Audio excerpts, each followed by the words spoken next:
Hi అండి, welcome to Madras recipe Telugu.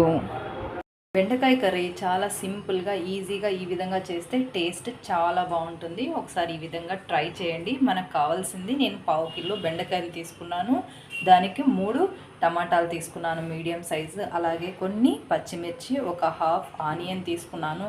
అలాగే చూడండి, కొద్దిగా ఉప్పు, పసుపు, చింతపండు, ఈ కొన్నిటితోనే మనం చాలా టేస్టీగా బెండకాయ కర్రీ అనేది చేసుకోవచ్చు. చాలా సింపుల్ కూడా చేయడం. ఫస్ట్ ఆఫ్ ఆల్ వీటిని నీట్గా వాష్ చేసుకొని చిన్న ముక్కలుగా తరిగేసుకోవాలి. ప్రజెంట్ మనం వీటిని చిన్న ముక్కలు కట్ చేసుకోవాలి. మధ్య మధ్యలో చెక్ చేసుకుంటే ఏవైనా పుచ్చిపోయిన ఉన్నాయా లేదా చూసుకుంటూ ఇలా కట్ చేసేసుకోవాలి.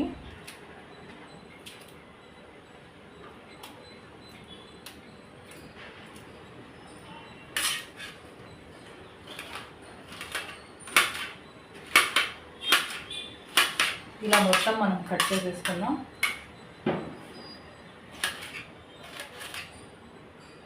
ఇలా ఒకసారి చెక్ చేసుకోండి మధ్య మధ్యలో.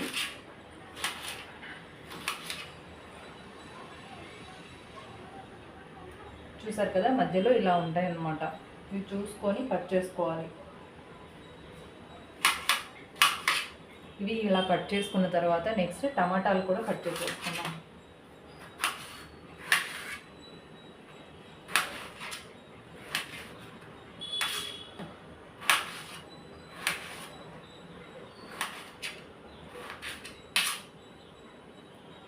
ఇవన్నీ వాష్ చేసి పెట్టుకున్నవేనండి. ఇలా కట్ చేసేసుకోవాలి.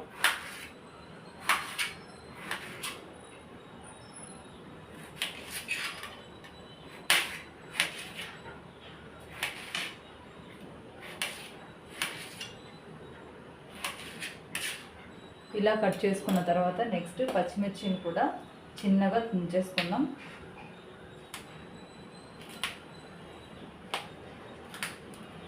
ఇలా చిన్న ముక్కలు కట్ చేసుకుంటే మనకు ఎనుపుకునేటప్పుడు కూడా ఈజీగా మనకు మెదిగిపోతుంది.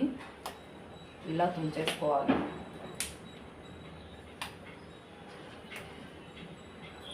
నేను 9 నుండి 10 పచ్చిమిరపకాయలు అనేవి తీసుకున్నాను. చూసారు కదా, మనం ఇలా అన్నీ కట్ చేసేసుకున్నాము. ఆనియన్ కూడా మనం ముందే వేసుకోవచ్చు, లేదంటే పోపులో కూడా వేసుకోవచ్చు. లాస్ట్లో కూడా పోపులో కూడా వేసుకుంటే బాగుంటుంది. ఇప్పుడు ఆనియన్ కూడా ఒక హాఫ్ ఆనియన్ అయితే ఇప్పుడు వేసాను. ఇప్పుడు మనం దీన్ని అంతా స్టవ్ మీద పెట్టేసుకోవాలి. చూసారు కదా, ఇలా సన్నగా కట్ చేసుకున్న బెండకాయలు, ఇలా తుంచేసుకున్న పచ్చిమిర్చి, ఒక హాఫ్ ఆనియన్ తీసుకున్నాను, 3 టమాటాలు ఇలా చిన్నగా కట్ చేసేసుకున్నాను. ఇప్పుడు మనకు ఆల్రెడీ ఇక్కడ తీసుకున్నాం కదా ఉప్పు, చింతపండు, పసుపు అనేది, ఇవన్నీ కూడా ఇప్పుడు మనకు రెడీగా ఉన్నాయి. స్టవ్ ఆన్ చేసేసి మనం స్టార్ట్ చేసేద్దాం. స్టవ్ ఆన్ చేసేసాను. కొద్దిగా ఆయిల్ వేద్దాం. మరీ ఎక్కువ ఆయిల్ అయితే అవసరం లేదు, కొంచెం వేసాను నేను. చూసారా, ఇప్పుడు ఈ ఆయిల్లోనే బెండకాయలు, టమాటాలు, పచ్చిమిర్చి, అలాగే ఒక హాఫ్ ఆనియన్ తీసుకున్నాం కదా, అది మొత్తం వేసేసుకోవాలి. ఇలా వేసి కలబెట్టుకున్నాం. ఈ స్టేజ్లోనే మనము ఉప్పు, పసుపు, అలాగే చింతపండు మొత్తం 3 వేసేసుకోవాలి. ఉప్పు కొంచెం తక్కువ వేసుకొని లాస్ట్లో అడ్జస్ట్ చేసుకుంటే సరిపోతుంది. కొంచెం హైలో పెట్టేశాను. ఇప్పుడు ఒకసారి కొద్దిసేపు ఒక 5 మినిట్స్ మనం అలా కలబెట్టుకుందాం. దీన్ని చాలా ఈజీగా చేసేసుకోవచ్చు. ఇది సంగటికి, రైస్కి, చపాతీకి చాలా బాగుంటుంది కాంబినేషను. మంచి హెల్దీ కూడా బెండకాయలు, అండ్ ఈజీగా చేసేసుకోవచ్చు. కాసేపు కలబెట్టుకుంటూ వేయించుకుంటూ ఉండాలి.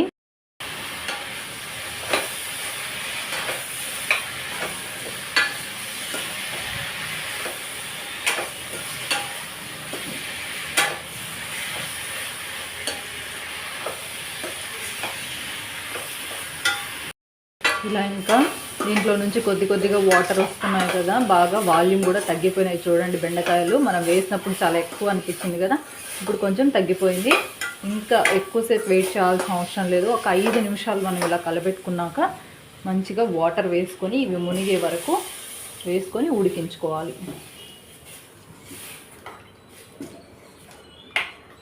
ఇది బాగా వాటర్ అంతా కూడా ఎగిరిపోయేంత వరకు ఇది పూర్తిగా ఉడికించుకోవాలి.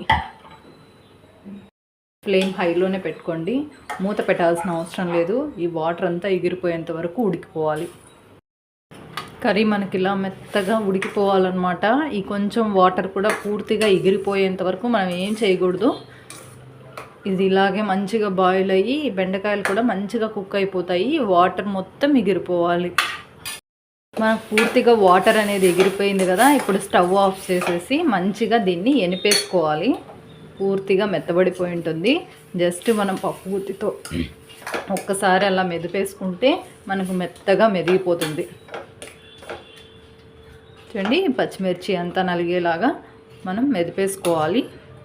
చూసారు కదా, ఇలా మెత్తగా మెదిపేసుకున్న తర్వాత ఇప్పుడు దీన్ని పోపు పెట్టేసుకుందాం.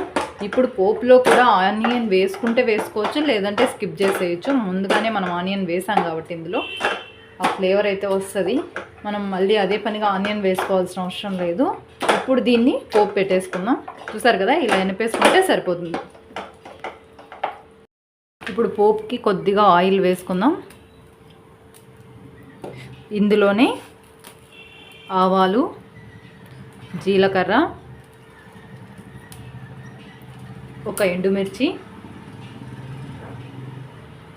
అలాగే కొద్దిగా కరివేపాకు.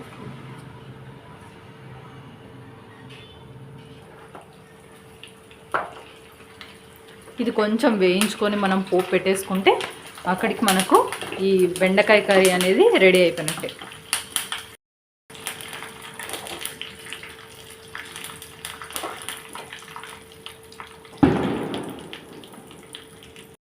ఇప్పుడు ఈ పోపుని ఇందులో వేసేసుకుందాం.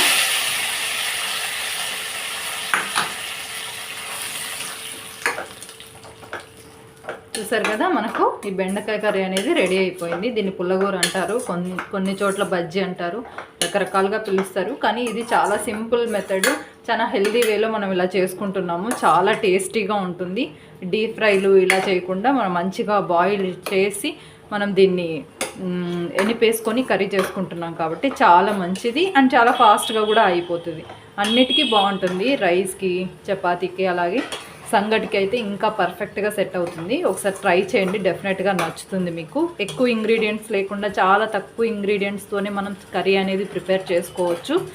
చాలా బాగుంటుంది ఇది టేస్ట్ వరకు. చూసారు కదా, ఈ వీడియో కనుక మీకు నచ్చినట్లయితే please like, share and subscribe to my channel Madras recipe Telugu. చాలా చాలా టేస్టీగా ఉంటుంది. తప్పకుండా ఒకసారి ట్రై చేయండి.